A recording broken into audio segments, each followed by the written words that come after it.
let's go within and center.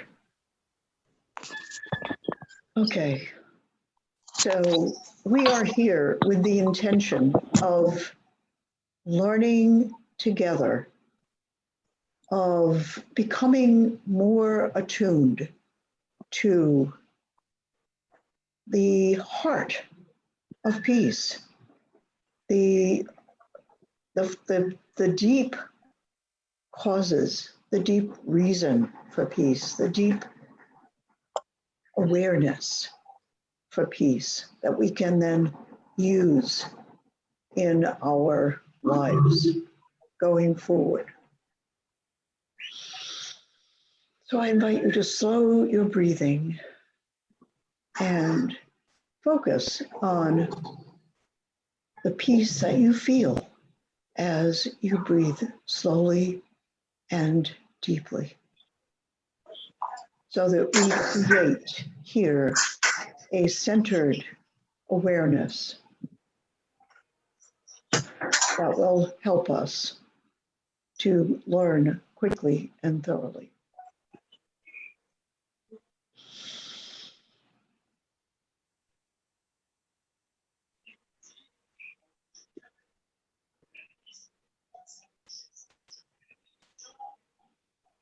And so it is.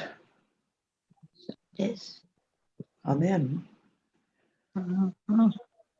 Okay, so Karen and Lisa and Blanche, you were here last week, and I was running around trying to find the plane to get on, which I finally we took off from the airport at 10 o'clock at night.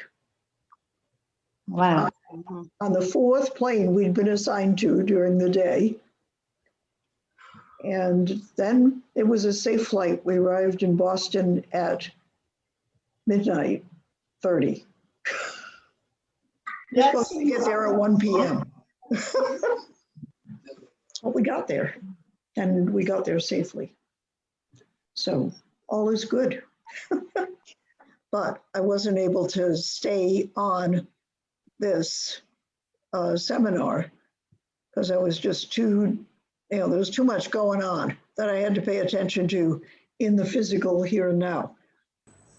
It strikes me that where the teaching, where the stuff we got to learn to, be able to do this starts is with the example of the two staff people who were running after Jenny in the story. Jenny did not want to get on the bus with the other kids. And in fact, she turned around. She didn't have any shoes with her, and she started running toward the city. And two of the staff people followed her.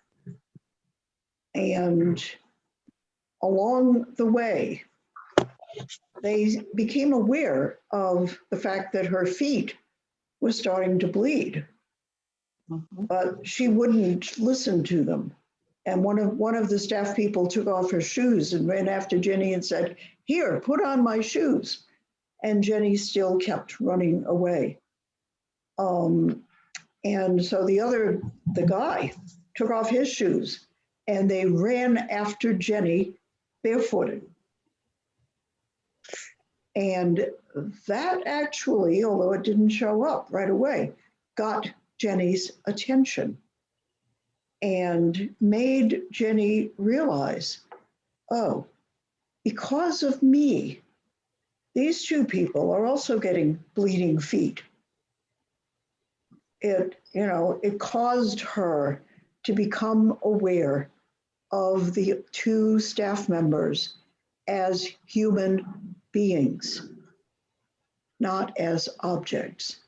And that is the core of peace or war, is how are we seeing the others in the situation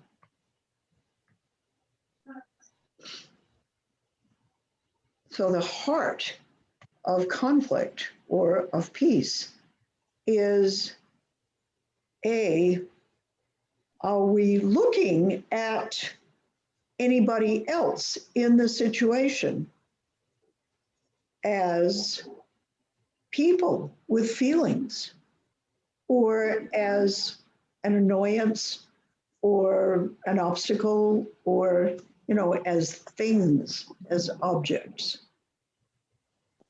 And as long as we are seeing other people not as individuals with feelings, not as other people with our own feelings and fears and struggles, but as obstacles, objects, we are at war.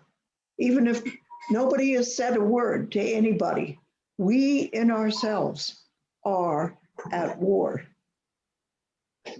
We are committing violence in ourselves because we're only focused on ourselves and we don't see the other person as a person.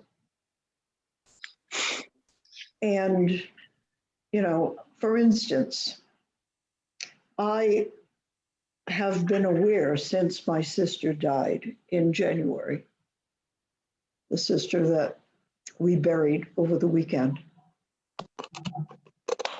I have been aware since then that I didn't do a very good job of seeing her as a real person. She was a nuisance. She was a hard person to be with because she was always focused on herself. Whenever we lived far away, she never traveled, but occasionally she would call me up and I'd roll my eyes because she would start talking and 3 hours later she would finish and I would not get a word in edgewise. And so it was hard to overcome that.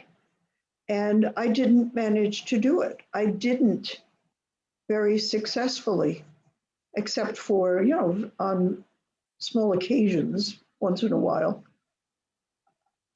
I was focused on myself and my suffering and, being pinned down and having to listen to her endless details of everything. I really didn't care where the paint flaked off on her cabinet or, at what moment the thunderstorm started or, details that just wasn't there. I was hundreds of miles away, but she would recount, and that was true with all of us sisters.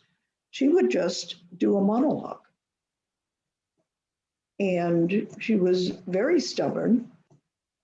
You couldn't persuade her to change her mind about anything. She was a hoarder, she smoked, she was obese, she was a hermit. It can go on by characterizing her. But those are all descriptions of her as an object. And as we've been studying this, I've realized it even more painfully that, I don't think any of us really understood her as a person with struggles, because that's not what she talked about. And you couldn't ask her, and it was hard to imagine.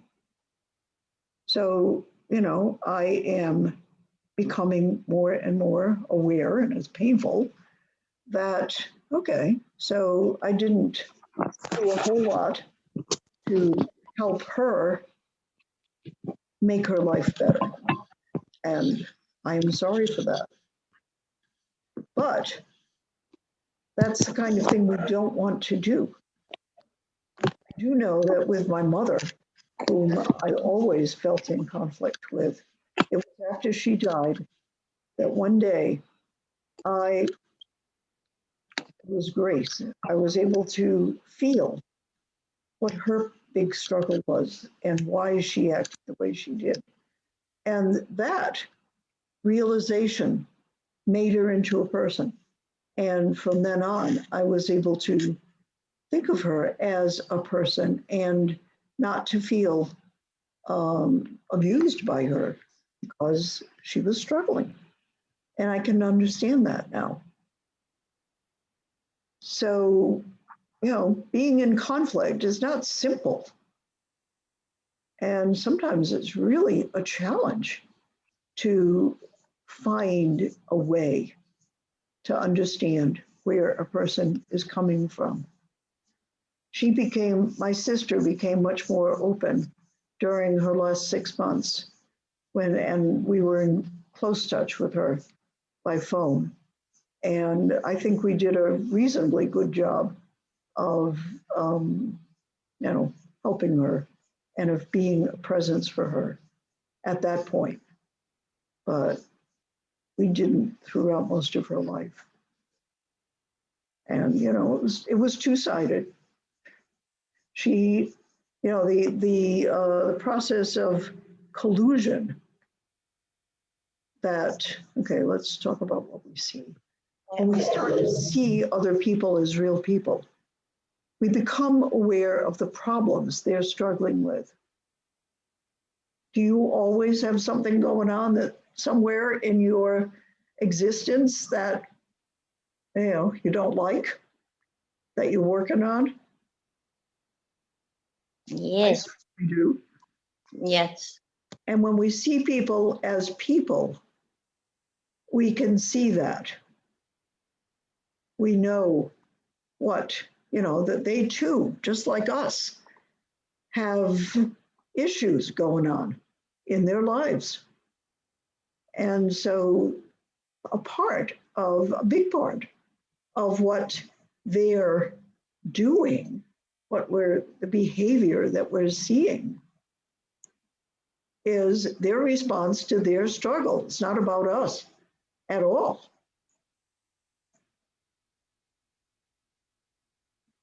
So if I go back now and think about my sister, I realize that she,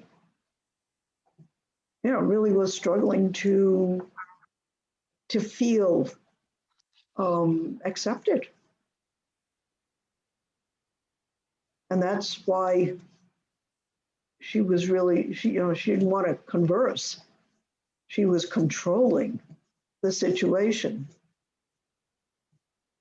She got really good at it. I've often wondered how people can talk without pausing. It's a real skill. And she developed it well. Yeah, I think everybody in my family had that skill. Exactly. So I'm unlearning that skill. Oh, good. I think. Yeah. It's defensive. It's defensive, but yeah, you need to do it enough so that people have to know you're there and to listen to you, but not so much that it prevents real conversation. It's an art of balancing. So conversation is a vulnerable place to be. So if you allow somebody to converse with you based on what they're seeing or they're feeling, you have to be open to it. So in order to overcome that, you just keep going. That's right. And then you don't give them an opportunity to. That's correct. Come at you. So you do that when you're afraid of what's going to happen. Right. When they say something that maybe you don't like or that makes you feel uncomfortable. So yeah, I'm much more aware of that. No, I think that your sister calling you and talking for 3 hours, no matter what it was, that she was talking about was her attempt at connection. It was. It was, And that's why I didn't just hang up on her, right. because I knew that she was trying to connect. Yeah, But it's just difficult, isn't it? yeah, it's complicated. It really is. So the conclusion that the writers of the book made are that conflict builds. And it starts with, one person saying something to the other person that the other person doesn't like, whatever it is. And so that's point one. Point two is, how does the second person respond when they don't like what the first person said? Defensive. Most of the time, we are defensive. Defensive. Yeah. Because we see the first person as an object. We see the first person as, bugging us, as, an inconvenience, an annoyance, an object, not thinking about, why on earth are they asking me that at this moment? When obviously it's not really convenient for me. So how can you respond? Besides, the template that they put in the book was very simple. It was, okay, first person says or does. Second person sees. If the second person sees somebody who's a nag, who's inconsiderate, who's, unpleasant, and responds as if the first person is an object, then they respond defensively. And they either say something nasty or they, generally it's saying something is the first response. Like, are you kidding? I don't want to do that now. I've got yada, yada, yada. And then the first person sees the second person as an object. They're disposed already to hostility. And the first person then responds by saying something nasty. So Round. yeah, it keeps building and building and building so that the two people or the two parties or the two political parties or whatever, what the conflict is between, actually create a miserable situation for themselves. A situation that's very hard to get out of because we always want to see ourselves in a positive light. And that defensiveness is, on both sides, is what keeps escalating the conflict. And I think too, what escalates the conflict, neither party feels they're being heard. Exactly. And Even if it's not being heard, like with you not realizing, I don't want to hear this. You didn't want to be heard. You just wanted to be recognized as, like you were saying, I really don't care. Right. She wanted to be heard and you didn't care. Sometimes that can be it. It doesn't even have to be a aggressive defense. Yeah. And she wanted to be heard, in a way that about things that I didn't care about. Mm-hmm. She was not being open or vulnerable. She was focusing on lots of little tiny physical external details that really didn't make any difference to her either. So where was the fault? Well, the fault is always in all the parties that are involved in a conflict. Right. Everybody that is focused on themselves and seeing the other person as an object, that there is the fault. And generally, it's everybody involved. Yeah. That's just the way it is. That's what the conflict in my family with the sisters. I Mhm. think I shared with you, Rosemary, and we've come together with the COVID. We have one sister that's still on the outside who hasn't come in with the other three. My brother, I do have a brother. I know nobody hears me speak of him. Um, he's a hermit. He's Seems to on be one quite of a those in few every family. most Like mine. stabilizers, and he's the one that just can't let it go. When he Oh, calls and he wants to argue, he wants you to read this, and he's stuck in being a black male in this country, and everybody's against him, and he couldn't get in, and he's worse than me or anybody, and yeah. sometimes you just have to hang up on him. Enough, William, I just can't take it, and we all feel that way, and and with me, I was like I said, I'm learning to quiet my mind, but it came from not healing and me feeling, you know, what do you mean? The conflict came with, the one sister, well, you have to understand mommy. And I'm like, why should I have to understand her? And we haven't come to a place of understanding Yep. that, like, I want to be heard. I don't want to hear about Yeah. her being damaged. I just want to, no one wants to recognize how I was damaged by her. And Yep. and then that transported to my daughter because I felt the same way with her. She wanted to share mine. You damaged me. Well, if I couldn't recognize my mother's hurt and how it damaged me, and I wanted to be just hurt by everybody. Yep. And I bled, like you were talking about, her feet bleeding too. Even in her running away barefoot, and sometimes we carry stuff and you bleed on all the wrong people. And like your sister, she just wanted to bleed on everybody, Yep. and and I think sometimes when we look at conflict, and we always say when people come and they come from a war of heart, there's really something else going on behind there. And it's not about you coming with them coming to you at war. It's about something that's warring in them.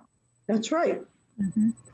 It's what you said in the beginning. A person is speaking from about their struggles. Struggle. Yeah. That's what they're expressing. That's where They're, they're coming from. they're responding to their struggles, but they're not telling you about them. Right. They're still being defensive. And where do you go from there?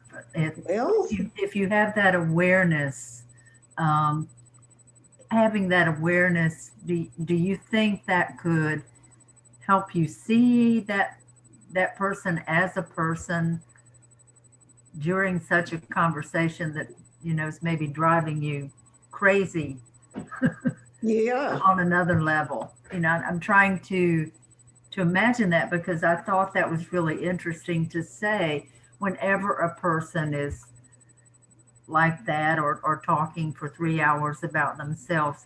That's her way of expressing to you or wanting you to know somehow or another, although maybe she doesn't have that awareness, Right. what she's feeling. So where do you go from there? How do you treat that person in that conversation as a person?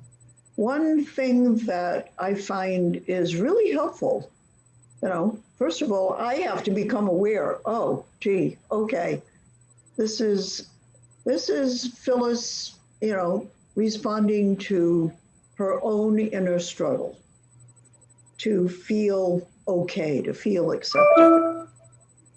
I could, actually interrupt her and say, how does that make you feel? And actually, ask her about her feelings. She That's might learning. not take the clue, but she might. Mhm. But as soon as she does, then we're going in a better direction, because she is letting me in. She's letting me, be aware. She's telling me how it makes her feel. And when we can express our feelings and know that somebody is hearing our feelings and is resonating with our feelings, that is helpful. That is healing. Talking about external details for hours on end doesn't do anything for anybody. I learned in another group that they call that holding space. And they said when you hold in space, you don't try to fix them. Right, You don't look for the answers in them. right. You don't tell them anything. And how important, because you had said that in one of those, and you have open-ended questions. But Right. she's talking about the paint rather than being, and it's a very hard thing to do because it's easy to be aggravated, it's easy to be irritated, and it's easy to offer suggestions where you should do this and you need to do this because, of course, we feel like we have all the answers rather Which than we just don't. saying, Yeah. why does the paint peeling aggravate you so much? Because it gives them a chance to stop and think, and they may have an answer, they may not. And I'm learning, and that's another way of listening, and it's another way of bringing the conversation around. And I realized that I know we're not therapists and you shouldn't be someone's therapist, but that's basically what therapy is. They don't fix it for you. They don't tell you what to do. They don't chastise you. They just answer these simple, open-ended questions for you to go off with and try to figure out. Well, and then, basically how we can be healing and helpful to somebody else is to let them know that we hear how they feel. Right. That's really no matter what people are saying, that's what they're trying to express. Mm-hmm. And knowing that is helpful. Mm-hmm. That if you can just, get to what people are feeling and just say something like, wow, that must be really hard. I mean, give a compassionate, observing answer, not a solution, not a suggestion, just an acknowledgement. And they may need it for a while. They may go on. And, if you keep responding in that way, wow, oh my gosh. Eventually they're going to eventually the pressure from inside them reduces. Mm-hmm. And then most often they either become aware, okay, I could do something about this, and they start to suggest solutions for themselves. Mm-hmm. Or they realize, wow, I've taken up a lot of time here. I need to listen to her. And they ask you a question. Mm-hmm. That's usually how, if you can, get into that, interrupt the energy and get them to start telling you about feelings. That is a way to start de-escalating. Yeah. But you got to get to the point where the two people have shared feelings before anybody feels that, wow, okay, this was helpful, before their tension begins to resolve. Because sometimes I think you getting to the feelings, and I know for myself, there's some things that I may not expect you to know how I feel. You may not know what it feels like, but you may understand what it is to be like, or to be in that situation. And I think that's when we step back, and we have all, I mean, once you get to a certain age, you've experienced just about every feeling and emotion and situation in life. That's right. And sometimes we can get over them and remove ourselves so far from it. You know, just like a good example is when people get older and then they forget all about that child spirit or that teenage spirit or whatever. And we forget about what it felt like to be that age, or and going through and getting through life and making decisions and messing up and everything. And even as adults. And I think when we look, and that was one of the things in this book, and one of the things it's trying to tell us is we're all human. And That's if right. you lived here long enough, and if you really stop and kind of get the irritated part, and that's hard because we're all dealing ourselves with something at the time. And Yep. like Rosemary said, right now, I don't even feel like hearing your problems. You call me and you'd be surprised. I'm just not talking about mine. And even if we could put that aside for a moment and put ourselves in that person's place, because we have all been not heard, not listened to, not feel a part of, Yep. not understood. I mean, we can go the gamut. We've all experienced, unless you are a hermit that just stayed in the house and Right, unless you haven't lived.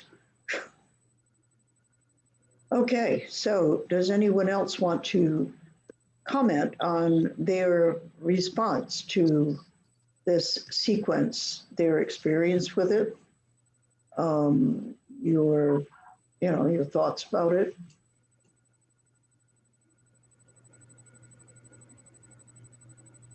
Abu, how about you?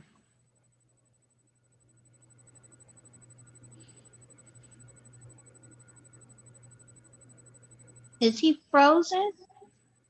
He's not moving.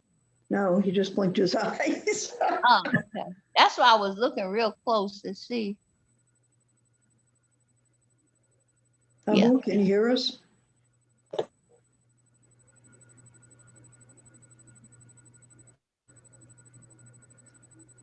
Lisa, how about you? Sometimes, if I'm in the middle of a personal conflict and someone else is wanting me to help them, I find it very difficult. But I think that I have three standard responses, is like, to what a person would say is like, how frustrating that must be for you. You must feel That's a very good one. overwhelmed. I am so sorry you're upset. Those are the things that I say to open up the next set of conversation. And how does that work for you? Depending on the person, it works very well. The people I'm closer to, it works less well with because we're more intimately involved. And so, but if it's a friend or an acquaintance or somebody I've met who just wants to talk to me, that works very well. Yeah. Especially if it's somebody that I don't have a lot of the background information. Okay, good. Yeah, so what you're doing essentially is regardless of how they're being, you are putting yourself clearly in a open, emotionally attentive role. And you're putting it out there that that's where you are. And that is exactly the kind of role that we need to take when someone is, hurting. And usually these situations come when somebody is hurting. Right. And I think carefully listening to what they say, and even if you get their emotion or their feeling wrong, the fact that you listened and understood they had a feeling opens things up. Yeah, it does, because if you got the feeling wrong, they'll say, no, that's not what I'm feeling. And then they'll tell you Yeah. what they're feeling, and you've achieved the goal. You've What achieved I the next step. I like those. I like what you said. Those three Yes. I go tos, Yep. because I know for my family, friends, or anything, if I come and I'm discussing something and this is really on my mind, the last thing I want is for somebody to tell me how I should feel about it. Yeah. And then I don't like if you're going to tell me now, and then you haven't gone through it, because that's another thing I learned in sitting space. They said you don't tell from someone else's story, because you don't know the whole someone else's story. You only can speak from your own. Yeah. Right. And I find that even with my family, and like she was saying, it's a little harder when people are closer to you because they're intertwined, and family tries to fix family and tell you shouldn't think that way because I didn't feel that way, and not realizing that even within a family unit, everyone experienced each other differently. Absolutely. So how are you going to tell me how I should feel about this situation? Right. So you No, can there's no- imagine even outside of family. should is a bad word. Yeah. Great. Don't tell me how I should feel. Just listen. And Listen. those questions. There isn't any such thing as should. Really. Right. Another hot button word for me is you're being ridiculous. Really? Yes. I'm like, I'm being ridiculous. Yes. I'm just telling you how I feel, and how I feel is ridiculous. Yeah, no kidding. Oh my goodness. Oh my. Hey, I get that Tasmia, response. are And, you- here's Yeah. another hot button for me. And I hate it. And I can understand, because we come from a intellectual society. Okay. Well, I read somewhere. Well, Yeah. did you read my book and story? Well, guess what? I just didn't put this in writing. And that's why you wasn't able to read this one. Right. Let's see if But we Tasmia has come any from- observations. Tasmia, are you with us? Yeah. Yeah. Oh my goodness. Yes, hello, ma'am. Okay. Yes, Can we- ma'am. My observation is more or less like you people. When I have any conflict, I personally try to talk with that person whom I have conflict. Or if it doesn't work, then I have to heard many abusive words when I talk to that person. When I try to solve that conflict. So after, if it doesn't work, so I try to understand in my own mind and try to solve that conflict. That works all time. Okay.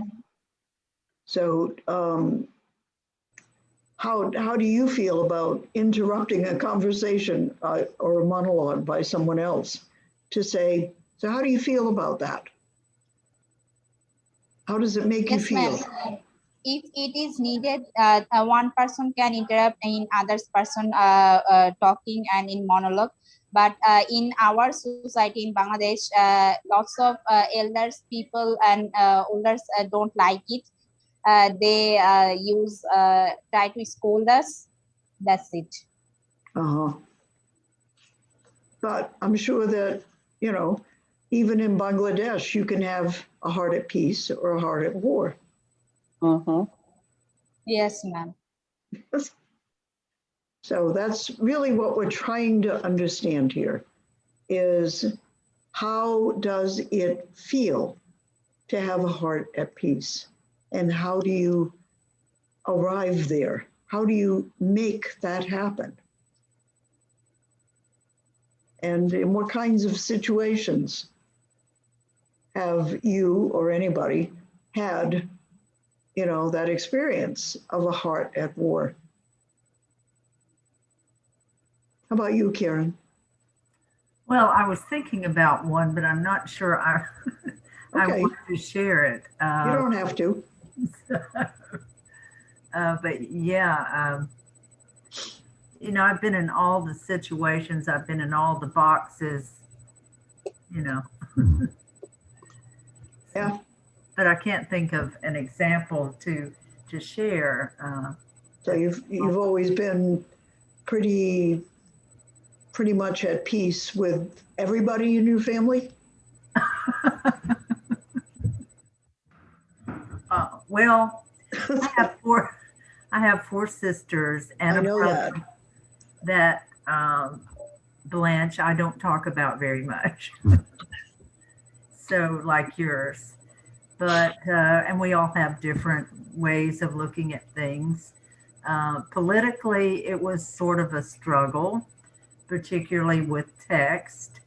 And my way of handling it was I did not respond to the political text that I disagreed with. So, Yeah, my family has done that too. Just said, we're not talking about politics. No way. And that's a very wise decision because we're not on the same side. yeah. Mhm. So that is a way, you know, with people that you want to stay in good state with, that if, you know, you have a difference of opinion on something, but not on everything, you can just agree. Well, we're not going to talk about that because we know we're going to disagree about it.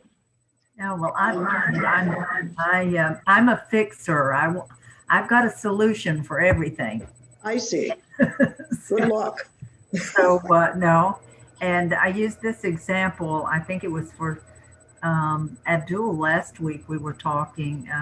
He said something about his family, but my son, you know, whenever he had a problem, I would have the tendency to say, well, why don't you, or think about, or whatever it was, my solution immediately before I was thinking about what he's saying almost would come to my lips. And one day he said to me, Mom, I'm really not looking for a solution from you. I just want you to listen. And once I understood that, you know, I really, that was very important to know that, you know, he wanted to express to me, he wanted to find his own solutions, not for me to fix it or come up with something, but just to listen to the problem. That was it. Yeah. He wanted to know that you cared about him. And that I had faith in him to figure out how to fix it. That, Yep. You know, he's a little old to have Mom tying his shoes. So, yeah. Yeah, that happens to all of us at some point or another. We want to tie those shoes. Well, Yeah. Well, So let's go a little bit further in the book.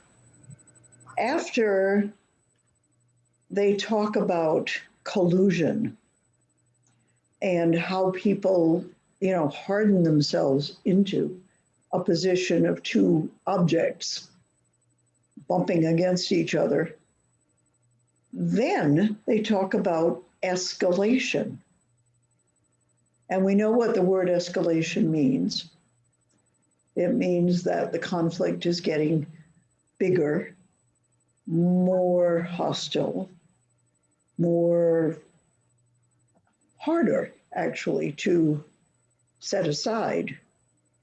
And so in escalation, what they describe is that people start forming alliances. They start taking sides, right? People that are in the family start feeling, well, I can talk to so-and-so, but I sure can't talk to so-and-so else. So you've got factions You know, you have the army and the Taliban. And, you know, they're hardened perceptions, they're hardened positions. And once that happens in a conflict, then it becomes even harder to get back into the original, you know, conflict. It gets harder to find where the original conflict is, and it involves a lot more people. So, you know, what we've got going on in the US, for instance, with people feeling that those who belong to the opposite political party are, as you said, Lisa, ridiculous. You've got a whole bunch of people that are siding with each other and aren't talking to each other because they are labeled. I don't want to talk to him. He's a Republican. He's a Democrat. He's a liberal. He's a conservative. You know, we get boxes and labels. Taliban, army. You know, it doesn't matter what the boxes are, but you get sides. And that's often what people are dealing with in conflict situations, especially when they go beyond the family. I mean, you get a situation like the Hatfields and the McCoys, which were two families that started with a conflict between two people. And this conflict went on for over 100 years and involved hundreds of family members of both of those people. And they wouldn't talk to each other because of the label. And we have labels. We all have labels in our situation, right? We have blacks and whites. We have, tell me some more. Vaccinated and unvaccinated. Vaccinated Yeah. and unvaccinated. Yes. There's one that's important to me, Wow. and I don't feel, especially for this month, I've been pointing it out to everyone. I'm like, all these flags, we fly the gay flag, this flag, the racist Okay. flag, That's the right. ableist and the Okay. disabled flag. This Okay. is Mhm. Abled and disabled. Flags are just signals for one box or another box.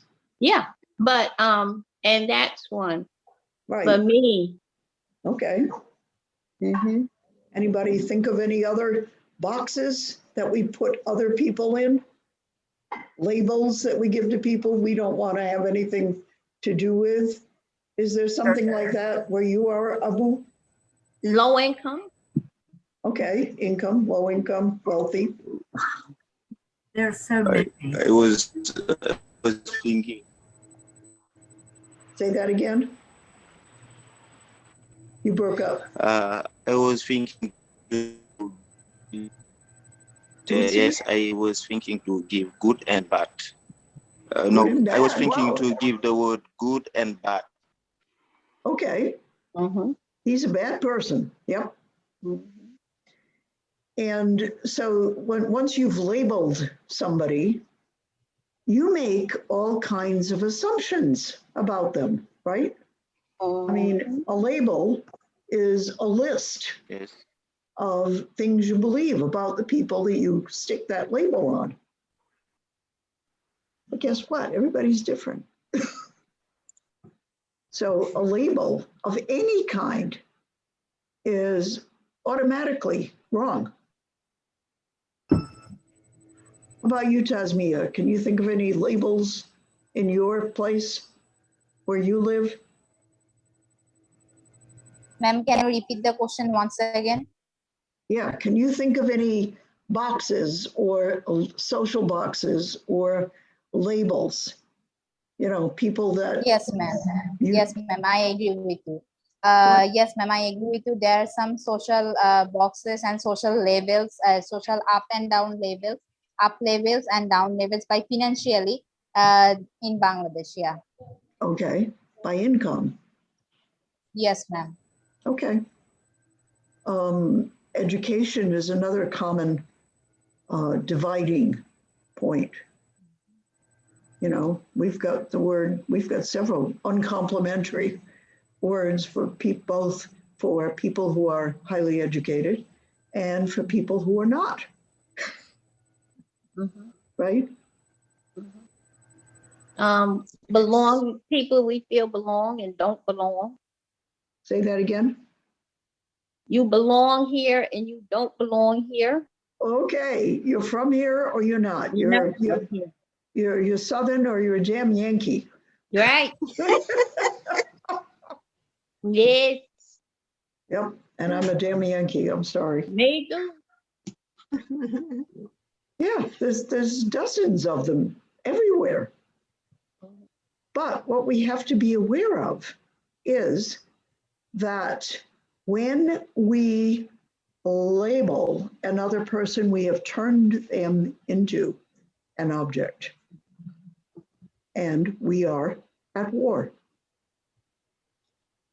So anybody who goes around waving a flag of some kind, Blanche, is at war. Yeah, I know. Yeah. That's me. Oh, okay. Well, see, I have to recognize that.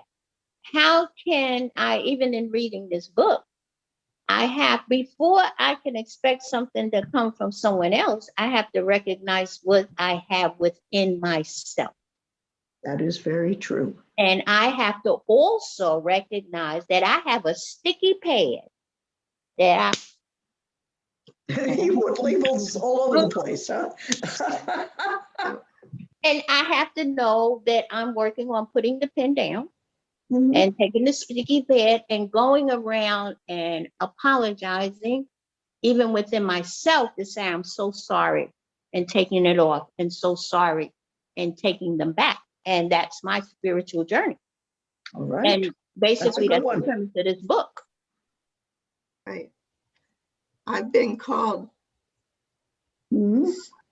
I've been called naive. That's a label that I have been given, naive. Oh. And it's an improper label. I am not naive. I just choose to find the best in people. So it's not that I don't know that there's badness in the world and that each person has the ability to do bad things. I still will choose to see the good in them. And I think naive is not the proper word for that. I would tend to agree with you. But that is the word that has been used in my family for me forever. You know, a goody two shoes who's too naive to. So your family has labels. Wow. Yes, I guess yes, all of I'm our a goody families two do. shoes who's too naive to live in the world. I see. Yeah, my label is absent-minded professor.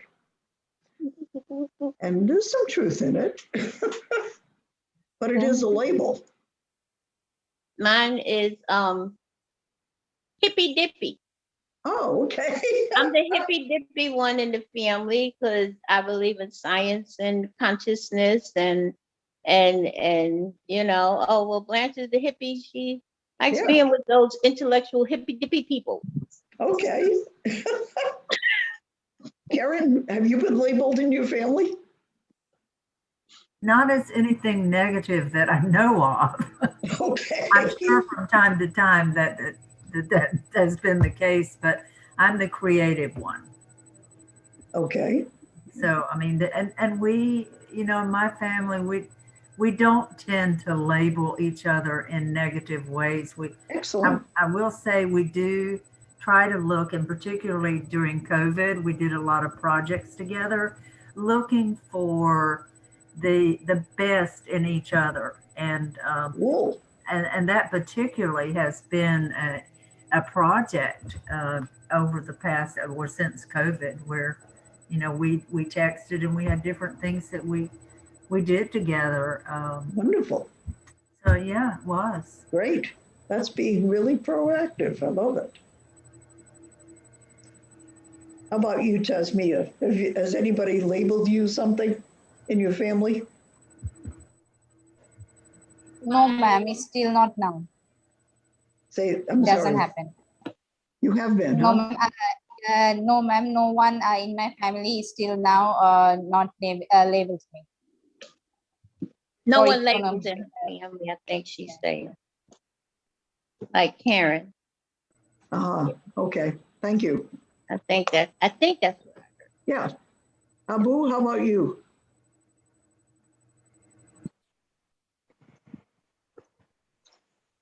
Not in my knowledge. Okay. I have not been given a Okay. label. Yes. Okay. I look at hippy dippy as a compliment. That's a good way to look at it. It's kind of funny to me. I like it because yeah. I don't think it's a mean-spirited term they use. Right. I think they're using it as I just have an expanded way of thinking and looking at things. And you do. Yeah. And I was a professor. And I was a professor, and I'm absent-minded. So yeah, it's not nasty, but it is a label. Yeah. And they also, I mean, now that the word woo is widely known, I wear it in my family. Okay, so okay. we're getting to the end. So do you guys still have any questions about what a heart at war or a heart at peace are and how to recognize them? You think you got a pretty good idea? I think that, you know, people that we know when our hearts and other hearts are at war or at peace. I think it's something we feel. Yeah. But, you know, what's important here is that it's the very basis of conflict. And as long as anyone in a group has a heart at war, peace is not going to be directly easy to come by. People need to get to a place with peace in their hearts, which means that we all need to be in the habit of seeing the other people in our lives as people habitually and not as objects. So it's a practice. And it's the first basic thing to do to become at peace and to become a peacemaker. It's really important to practice that, to be in the habit of it, just so that you do it automatically. And even if I think to recognize, when we recognize that, because we're always also human. Oh, yeah. And even if you see it, being aware to know how to bring yourself back. Right. You know, because it's not like we are going to study this and never have a heart at war. I mean, that's like thinking with some spirit. Oh, yeah, I think we discussed that ain't gonna happen. Right. Yeah, you're thinking a lot about yourself. You think you're going to be at this higher realm all the time. But being aware and saying, let me come back to my center. Right. Exactly. And being in the habit of doing that. Right. That really is huge. Yes. As a starting point. Yes. So we're going to start next week with chapter 7, which is called The Right Thing and the Right Way. and is basically about the question, would you rather be right or happy? I want to be right all the time. Well, of course. Rightfully Right happy. and happy. Right and happy. I have a rightfully happy. But you need to choose. I know. Yeah. You always need to choose. And oftentimes we don't realize that. And we want so badly to be right that we forget about being happy. Yeah. So the next big subject about having a heart at peace is being willing to understand when we really, really, really want to be right, and understanding that doesn't matter. You know, in the long run, nobody cares, including us. It doesn't make any difference. So it's something that we need to be ready to give up. So that starts with chapter 7. And I will start. I asked Abu this, and he said that it was helpful if we read, you know, if the chapter were read aloud and put on the site. Has anybody else used the audio reading of the chapter? I have the audio book. Oh, okay. Yeah, you can certainly get the audio book. And the PD and I have it on Kindle. Right. It helps if you can, you know, put it in through 2 sensory pathways. Well, It you know, gets better in your brain. and that's the way I find that I'm beginning to process things better. I put it on audio and read it. And if I don't have audio, I sit and read to myself out loud. Oh, okay. That works. That works too. Yeah, hearing it and seeing it are helpful. Okie doke. So I'm going to make a note that we're starting next Friday with chapter 7. And on Wednesday, I will do some preliminary work with starting with chapter 7, especially to help people who aren't native speakers of English to understand what the book is saying. So if anybody wants to help out with that, that'd be great. I'll be there. Thank you. And I'll help out. Okie doke. Thank you so much. Bye.